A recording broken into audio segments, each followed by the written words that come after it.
Hi everyone, and welcome to episode 36 of the Anatomy of Knitting podcast. My name is Erin, and I'm going to be your host. Today is March 31st, it is 2012, and I'd like to welcome you to the first typical Seattle day that you've actually seen via my podcast. It seems like every other time that I've recorded, it's been a beautiful sunny day, and today we are not so lucky. It's just a nice overcast day, which usually just gives some nice filtered light. I have my overhead light on, so you might see a little bit of a golden glow, but trust me, that's not from outside the window, it's from up above.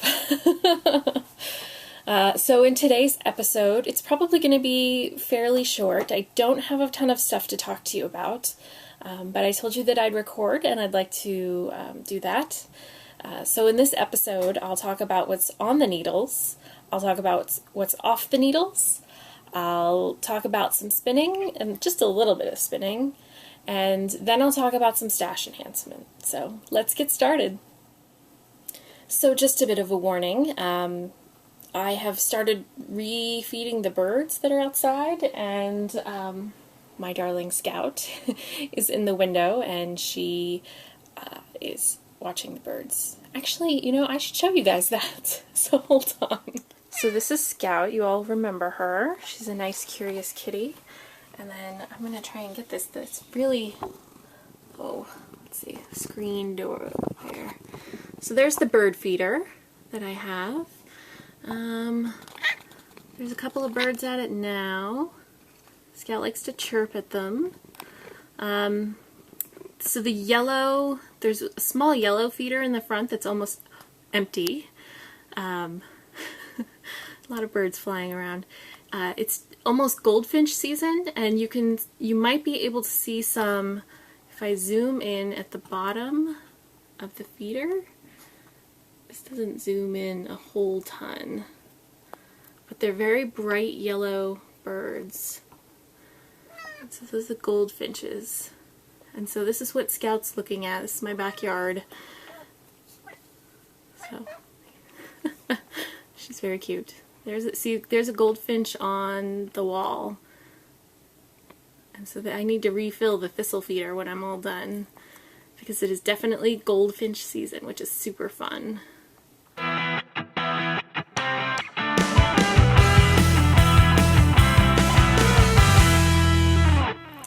So that's my garden, at least the winterization of my garden.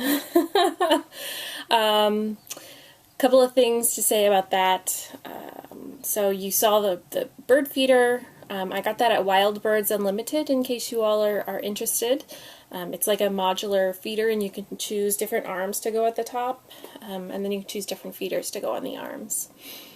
And then I have a raised garden bed, which I need to take out the weeds for, and then I'm gonna add some fertilizer to the soil and till it so it gets a bunch of air in it. And then the thing that you couldn't really see, because it's late March or going to be early April, are my roses. And every time that you see a rose in the titles, in between my segments, on the little bit of thanks, that was Ari, segment, those are all roses that I've grown. And then as the summer goes on, and I actually have some growth, I'll show you guys that too if you're interested. I have 10 rose bushes now, so I'm excited to see how things go this summer. So that's that. Yes, Ari. I'm talking to them about the roses. He's very chatty. I think he's hungry. Okay, so on the needles, now that we've gotten all to that, the first thing that I'd like to talk about is my mom's vest.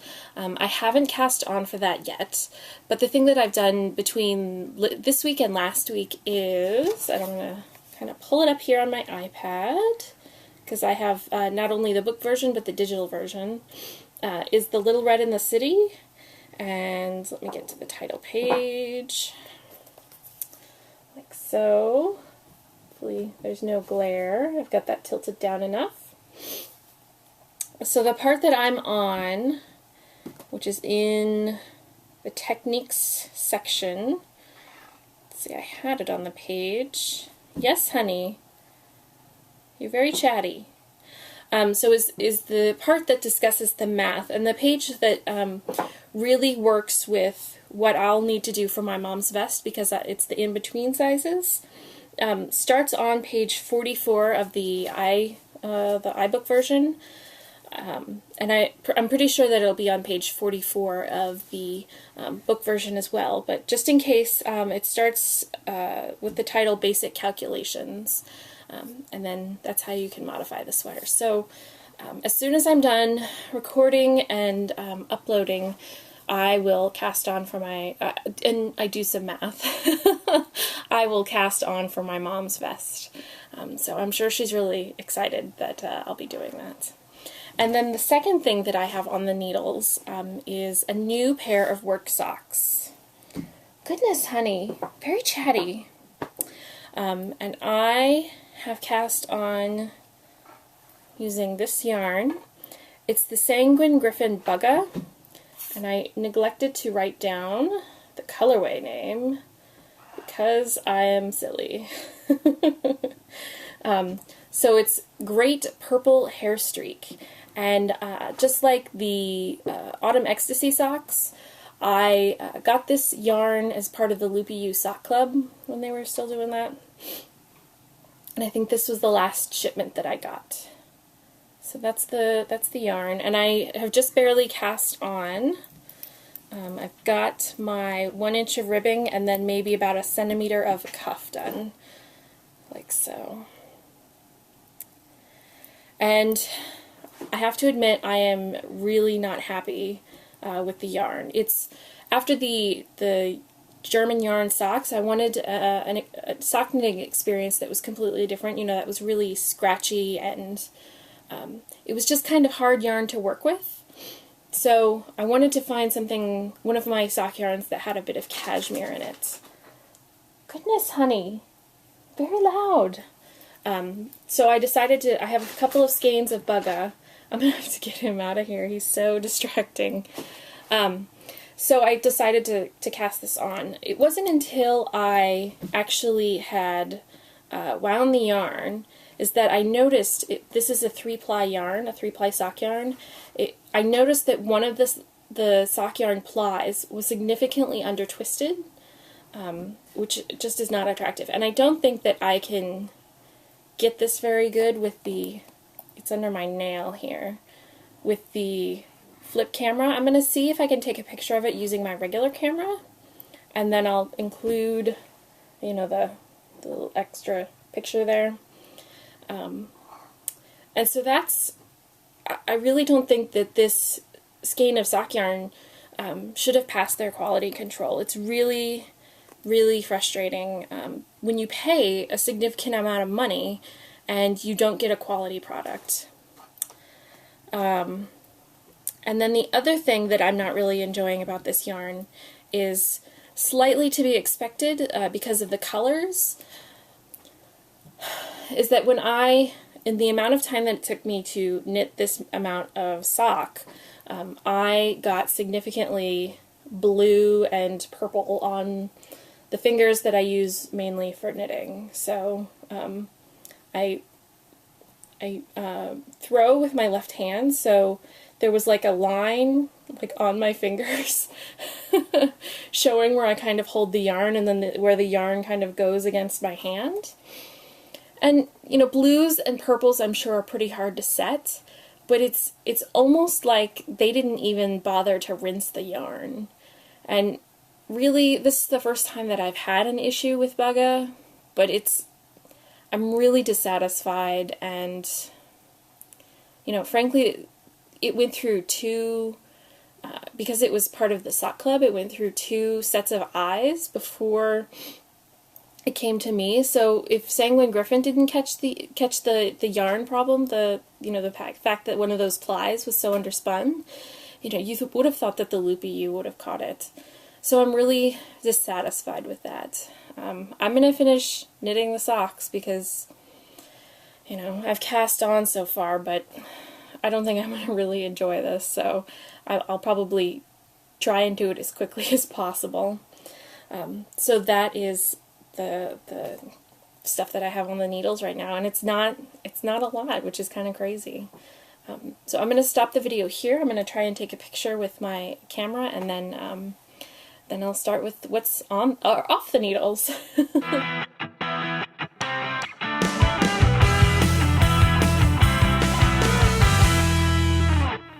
So apparently Seattle is making a liar out of me, and as I've been recording the, I don't know, 10 minutes maybe that I've been recording, the sky has gone from overcast and gray to sunny.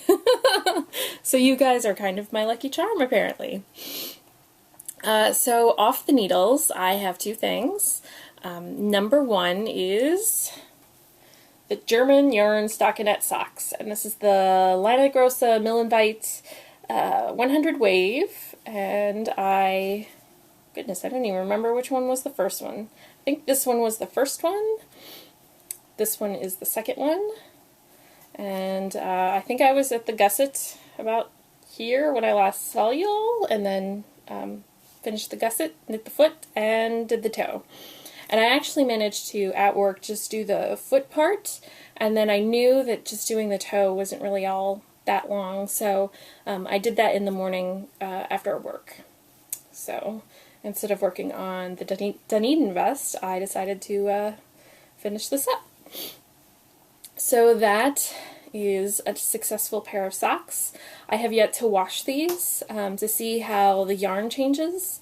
I wanted to show you all first, and then after I show you all, I'm going to wash these, and then hopefully the yarn will kind of loosen up.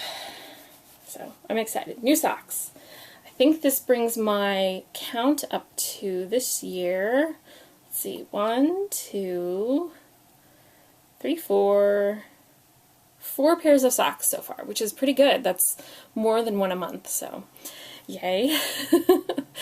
Like I said, I had been going through kind of an epidemic where I was busting a bunch of holes in all the socks that I had, so I was trying to focus on making more socks. So, and then the other thing you all will notice is I have finished the Dunedin vest. I'm going to get up and move so you all can see the entire thing. So I'm going to move my chair out of the way. Yes, honey. So hopefully, I'm pretty sure you can kind of see me here. I'm trying not to trip over my wheel. Hi, honey. So here is the vest. You can see. Looks pretty good. Fits pretty well. I'm really pleased with the fit. So when I finished talking to you all, everything was done blocking, so what I did is I seamed up the seams, which I did a fairly decent job there. There, and then I seamed up the shoulders, and then I cast on and knit this little rolled edge that you see here, the rolled edge. So, the thing about the back versus the back has shaping about here-ish, and then with the front has hidden the shaping in these little teeny cables here. So when they get smaller about here, this is when you decrease, and then you knit even for a bit, and then you increase where the rest of the small little wavy cables are. So hoping I'm in the frame really well. So that's that. And this was using the Jaeger Extra Fine Merino DK. I had a total of 9 skeins in my stash, but I only used 8. And this, let's see, this is very vintage stash. I think I've had this 7 years, maybe? Let's see, what else can I say about this? I'm typically not going to wear it with the shirt that I'm wearing it with. I think the competing V necklines are a little weird, but I haven't been able to go find a white button down between last week and this week with my work schedule, so I, made it work. Let's see. Anything else about those things? No, I don't think so. So that's everything that's off the needles, and we'll move on to spinning.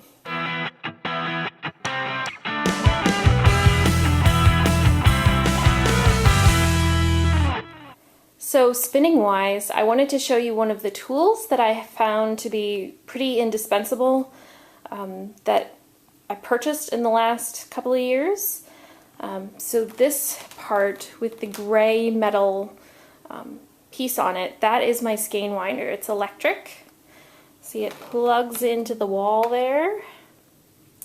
And then it's got a foot pedal that you use to operate the speed.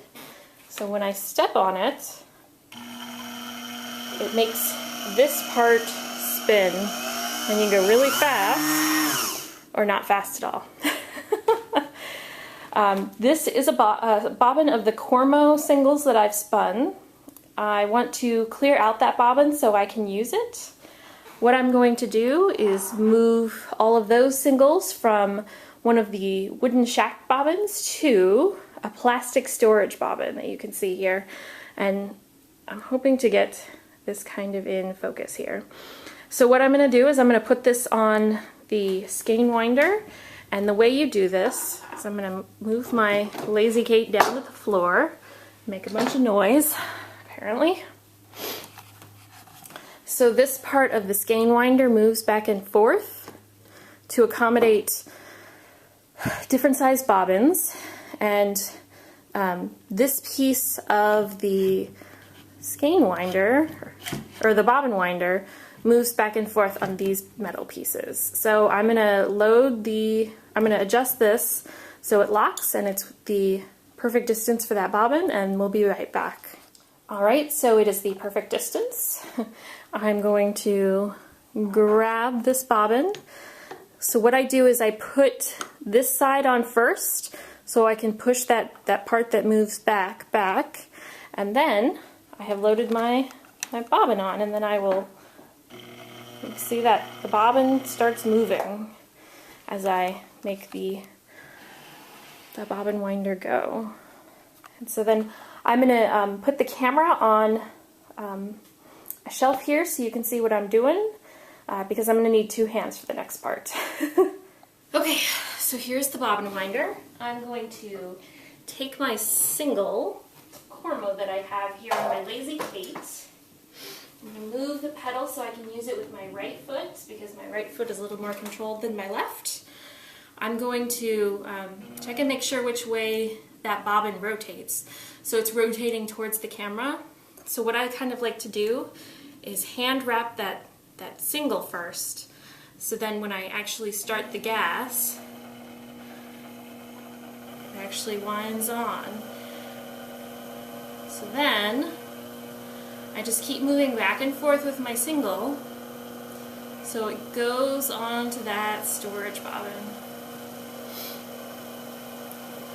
And I try and stay at a pretty steady speed.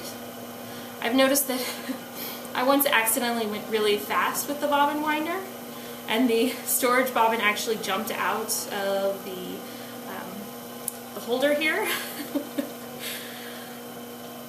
So I try not to do that. So this is usually about how fast I'll go. And I have an ounce of Cormo on my shacked bobbin that goes on my wheel. And this is a 6-inch plastic bobbin from Shacked as well.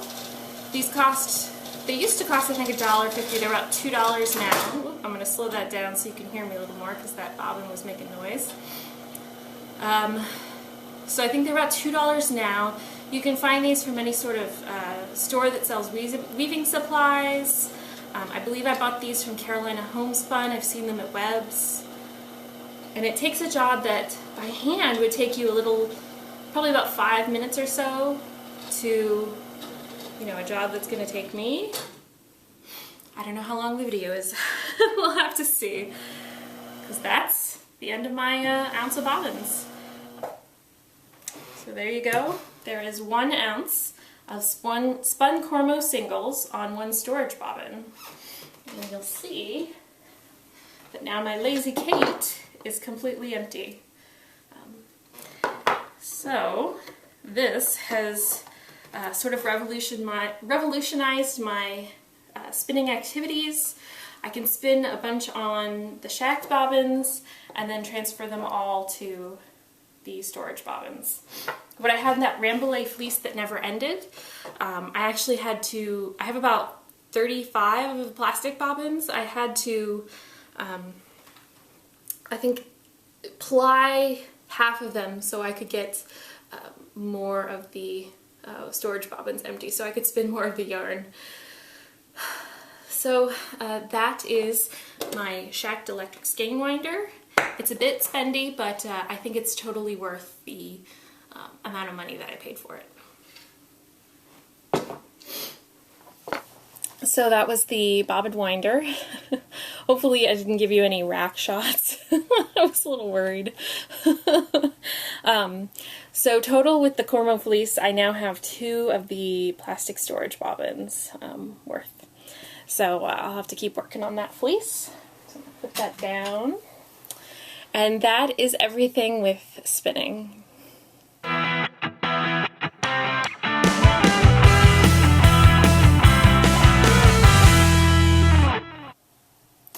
So the last section I have is stash enhancement, and I'm going to share with you a bit of stash enhancement that I have been kind of lusting after and finally broke down and purchased this past week.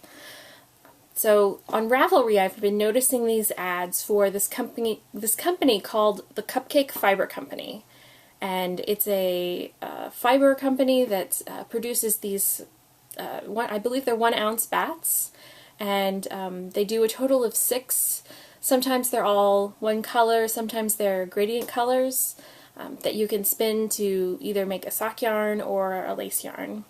And so I finally saw a colorway that I liked and I purchased it. And the packaging, as you'll see, we gotta kind of angle this so there's not as much glare, is this kind of cardboard box.